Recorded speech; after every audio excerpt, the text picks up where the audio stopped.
What's up, guys? I'm back here today talking about a little bit of a tragic story. But first of all, if this is your first time on the channel, welcome. Please hit subscribe and notifications because today we're going all in on one of the most shocking and disturbing workplace incidents to hit the news cycle recently.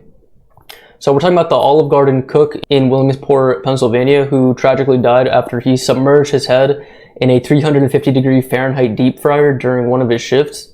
And this story exploded online starting late January 2026. I believe it occurred on the 30th. It was originally the New York Post who broke the major details of the story in early February, including the 911 dispatch audio that even left the dispatchers rattled in the audio if you listen to it.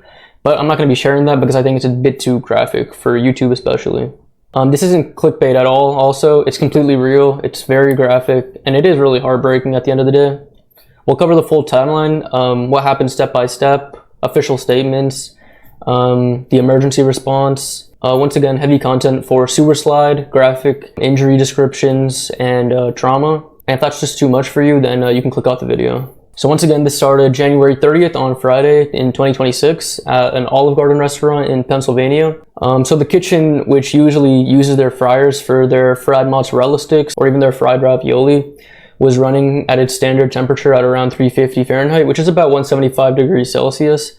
So it's hot enough for instant severe burns. The victim was an unidentified male cook, with the name withheld by police, obviously for family privacy reasons. But here's the official story of what happened according to multiple outlets. So the cook suddenly stripped off all of his clothing right there in the kitchen, and he was fully naked in front of all of his coworkers. And before anyone else could intervene or try to talk him out of it, he just thrusted straight head first into the deep fryer. And reports are a little varying on the exact specificity of how he got into the fryer, whether it was submerging his head fully in, thrusting his face into the fryer, or even dunking his head in multiple times. But some also say that he might have held himself in or gone in repeatedly with efforts by the coworkers to pull him out. And it was confirmed that at least one female employee actually suffered minor burns to their hands and arms trying to help him out. A customer also reportedly tried jumping in to assist too. Eventually he was pulled out though, and emergency services were called immediately, and he was rushed to a local hospital. He had suffered 3rd degree burn to his face, head, and neck, and he later succumbed to his injuries in the hospital. This was classified as a sewer slide attempt, and there was no foul play. And if you're wondering, yes, the restaurant was obviously closed for several days for cleanup, investigation, and staff report. And it's a little gruesome to think how exactly they did clean up the vat of oil after that, whether they just tossed the whole thing out and had to get new equipment. Obviously they dumped all the oil out, but it is just a little disturbing, that visualization. Like I said, I won't be sharing the exact dispatch that occurred, but here are some quotes that are, I guess, the most eerie. So the dispatcher said that a male victim went headfirst into the fryers, and another operator was saying how they don't have a lot of details, but they heard a lot of people screaming about some kind of burn victim. And there is a lot of speculation and other rumors regarding local threads on like Reddit and stuff, like r/Williamsport, which is the city that it occurred in, or r/Pennsylvania. So there was heavy speculation that he was under the influence of PCP, which is angel dust. And this is a dissociative drug that can cause extreme hallucinatory behavior in people. And it might be the reason as to why he was thinking that the hot oil was harmless, perhaps. Some people actually say that he was a military vet. He was a big guy, like around 6'5" is what they're saying. So it was really hard to initially pull him out or to even restrain him. And allegedly 5 employees quit post-trauma, which I guess you can't blame them at all, because that's just one of the most gruesome things that I think could ever happen in front of your face. And there is no official toxicology released yet, so we don't know if it's mental health or substance induced or maybe even a combination of both. And another thing to think about is that this alone isn't an isolated case, because if you don't know, people in the food service or the kitchen work behind the scenes typically have brutal mental health stats. So looking at CDC data, it actually shows that suicide rates in accommodation or food services are often 1.5 times the national averages.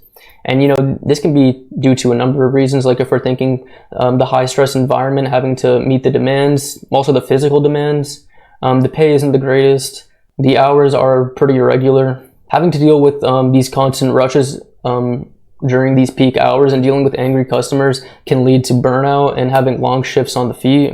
But as much as I can sympathize with people like this who are extremely anxious and depressed in our society like this, I do think at some point you have to question yourself and question, I guess, the environment and the people around you, or even question your whole purpose into how you could possibly think that as a 300-pound, 6'5" man, you can just dive head first, nose first, into a vat of hot 350-degree Fahrenheit oil. Because first of all, I would feel like there are better ways in order to handle that. And second of all, I think it's a little selfish that you would basically ensue this trauma onto the unsuspecting customers, and not only the customers, but also the unsuspecting employees who work there. So the fact that he disregards all these different variables before he commits to something this grave is a little astounding. And it's almost like, do we really need more people like this? I mean, come on. Now, I'm just kidding, but, you know, it does make you question some things. But, you know, it is really disturbing because Olive Garden, you know, they're known for their breadsticks, their mozzarella sticks,